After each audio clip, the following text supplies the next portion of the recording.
A new quad camera setup, 30-watt warp charging, a beautiful display. Is this the flagship we have been waiting for by OnePlus? Stay tuned to find out.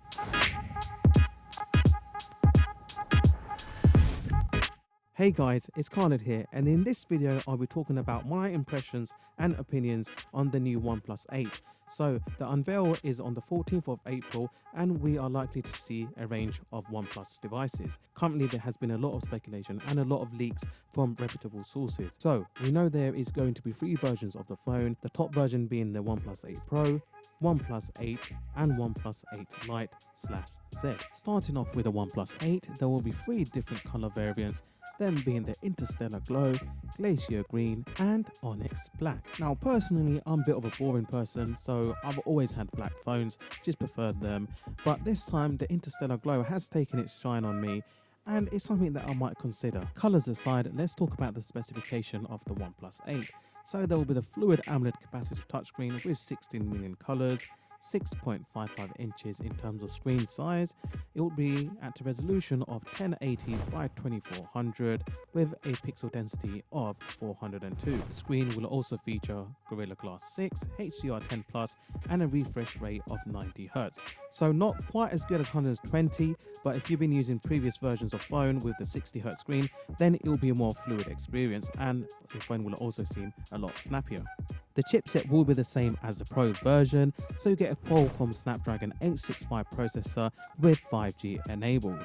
The phone will also be equipped with either 8 or 12 GB of LPDDR4X RAM, along with the storage option of either 128 GB or 256 GB of UFS 3.0 storage, which is super fast.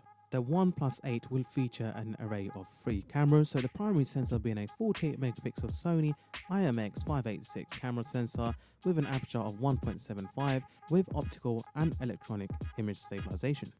We'll also get a 16 megapixel ultra wide lens with an aperture of 2.2 followed by a 2 megapixel macro lens. And for the front facing camera or selfie camera, all located within that beautiful punch hole, you'll get a 16 megapixel Sony IMX471 sensor.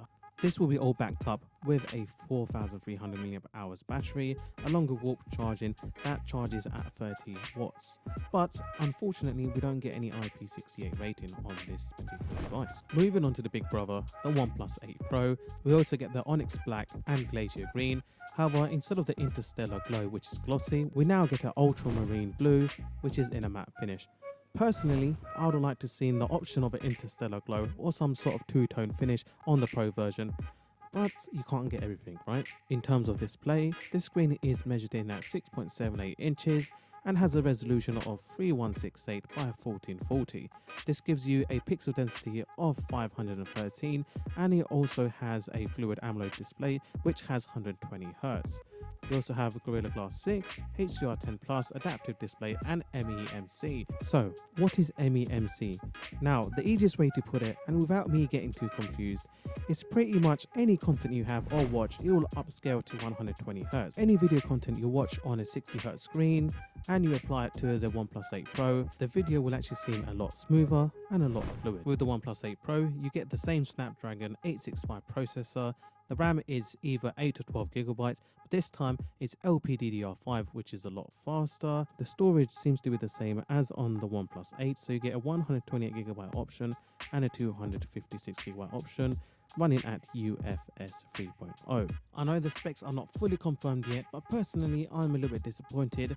On the premium version, I would like to see a higher entry point, so starting from 256 GB and potentially moving up to 1 TB, but 512 GB option would be a welcome addition. Although OnePlus have had the motto of it being quick, fast, snappy, speedy, almost as quick as a flash, bad joke, I know.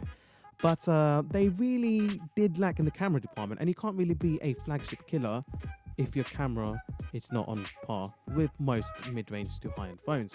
So luckily this time we get a quadruple setup from the OnePlus Pro. The primary camera will be a 48 megapixel Sony IMX689 image sensor with an aperture of f1.78. You'll also have optical and electronic image stabilization. On the secondary camera, we'll get a 48 megapixel Sony IMX586 ultra wide with an aperture of f2.2. The third camera will be an 8 megapixel telephoto lens with an aperture of 2.4 and 3 times optical zoom. And finally, the fourth camera will be a 5 megapixel color filter. At the front, we'll still get the 16 megapixel Sony IMX471 image sensor. This time it'll have an aperture of f2.4. The OnePlus 8 Pro will also be heavier, weighing closer to 200 grams compared to the 180 on the OnePlus 8. It will also have a battery capacity of 4510 milliamp hours. It'll get 30 watts warp charge, and you also get 30 watt wireless charging, which is I believe only second to the Huawei P40 Plus.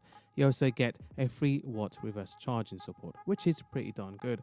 And for all the people like me who likes using the phone when it's raining and maybe when it's sandy, and I don't know, if you're just generally a dirty person, it also has a support for IP68, which is pretty good and a first for OnePlus. Now, as OnePlus is moving more into the premium sector with the inclusion of OnePlus 8 Pro and OnePlus 8, there needs to be a more budget-friendly device which will appeal to the mass market. So there isn't much information on the OnePlus 8 Lite or Z, as it will probably be revealed later on in the year. But from what the rumor suggests, it will probably have a MediaTek processor, 8GB of RAM, storage of 128GB. It will either have a dual camera setup or triple camera setup, and the screen will be smaller than the OnePlus 8, maybe around 6 to 6.4 inches. So when OnePlus initially started, they were known as the flagship killer. But over the years, the prices have had an incremental update, and recently they've jumped quite a lot, and with the OnePlus 8 Pro and OnePlus 8, we'll see an even higher jump. So it was vital for OnePlus to introduce a new version of the phone known as the OnePlus Lite. This is a very important move for OnePlus, because what personally drew me into the OnePlus brand was the speed, the value for money, and as close to Android stock experience as possible. So if the Lite can do that and it can retain, a decent speed, a good display, it has fast charging, all of that with a competitive price range, then that will keep a lot of trust of the users who initially adopted to the OnePlus brand. The prices will be higher, as we are all aware, so I have included the prices for the OnePlus 8 Pro, OnePlus 8 and OnePlus 8 Lite. The prices are in US dollars, Great British Pound and Indian rupees. Okay guys, so before I wrap up the video, I'd just like to go through a few of my verdicts. So a few disappointments, first being the price range on the OnePlus 8 Pro, it will be quite expensive, and secondly, there isn't an all-screen display. So in the previous one we had the pop-up camera, and this one we have a punch hole. Although I do like the design, it's not an all-screen experience, but then we get IP68, so I can't really complain. Moving on to the positive aspects, so we get a beautiful screen with 120Hz refresh rate. We also get a better camera system, so hopefully it will be on par with flagship devices, and we also get fast 30 watt wireless charging, so that is extremely good. OnePlus always said they won't incorporate into the devices unless it was something that you could live by. Alright guys, so that's the end of the video. Let me know what you think about the new OnePlus 8 series, what they could change, what you like about the device, and if you have any questions, leave a comment down below. Thanks for watching and peace out.